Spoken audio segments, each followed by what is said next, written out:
Here we are again with another episode of DME TV. This is episode number 2, and I'm Alex Casillas here with Courtney Richards. Episode 1, you got a chance to explore the topic of aging population, and everyone got a chance to meet Regine with her rapid recap. The rapid recap is something that we're going to be doing every episode, along with talking about various topics in the healthcare industry. What do we have in store today, Court?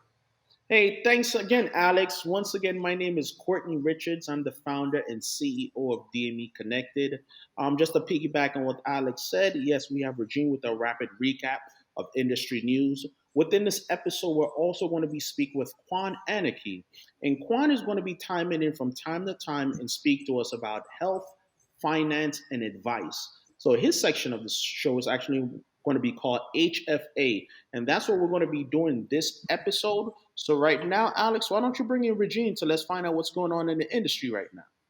Perfect. I will. I'm going to drop out when she comes in, and I'll come in right after. No problem.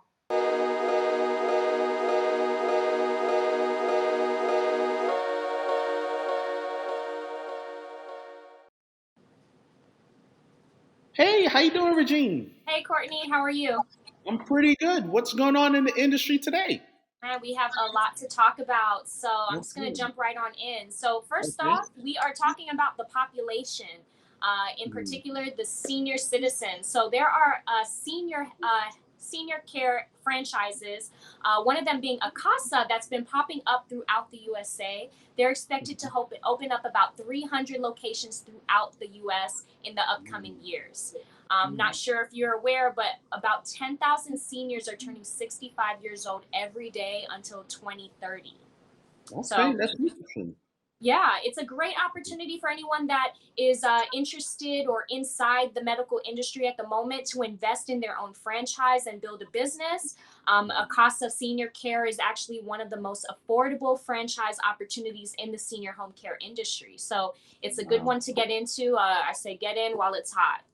Okay. What else do you have for us? Yeah. We're also going to be talking about insurance, which is Mhm. always a hot topic among young and older people. So, Mhm. the American Medical Association study, they're saying that the insurance market, the health Mhm. insurance to be specific, is becoming more concentrated.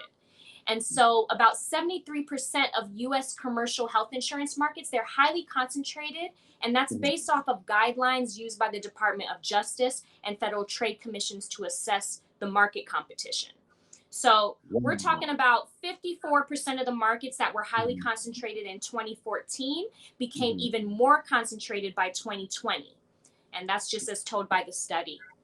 Wow, that's interesting. I'll be interested to see how does this play out because it seems more and more these insurance companies are absorbing some of these Yes. smaller competitors. And how is Hmm. the end user going to feel about that? So it seems like it's going to be less choices for your insurance carrier in the near future with all this consolidation that's going Right, which on. isn't always a bad thing. It Okay, gives people, less options, less confusion, but we'll okay, see how okay. that plays out. That's great. And lastly, I'm going to touch on Mhm, the Department of Justice. So mhm, they say that telemedicine is actually responsible for the bulk of the latest fraud takedowns. mm, So, yeah, I'm not sure if you've heard wow, about this, but we have mhm, about 138 defendants mhm, that are involved in the participation of various healthcare fraud schemes that mhm, involves telemedicine mhm, and DME, and that mhm. have resulted in about $1.4 billion dollars in alleged losses. $1.1 billion. Wow,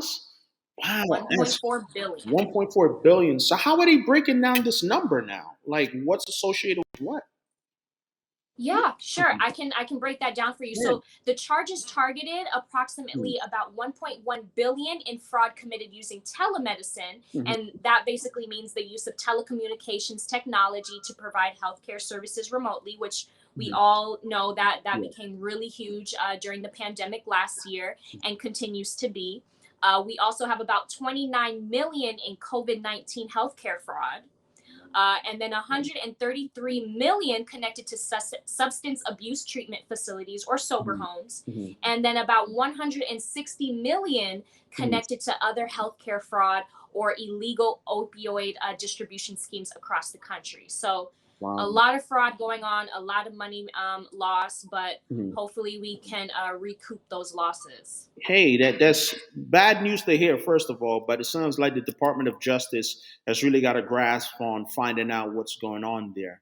So, thank you Yeah, once again for that quick minute with the industry news. Hope to see you next week. Thank you, Regine. absolutely. You have a good one. Thanks. Thanks, Courtney. All right. Thank Bye. you, Regine. Great job. Thank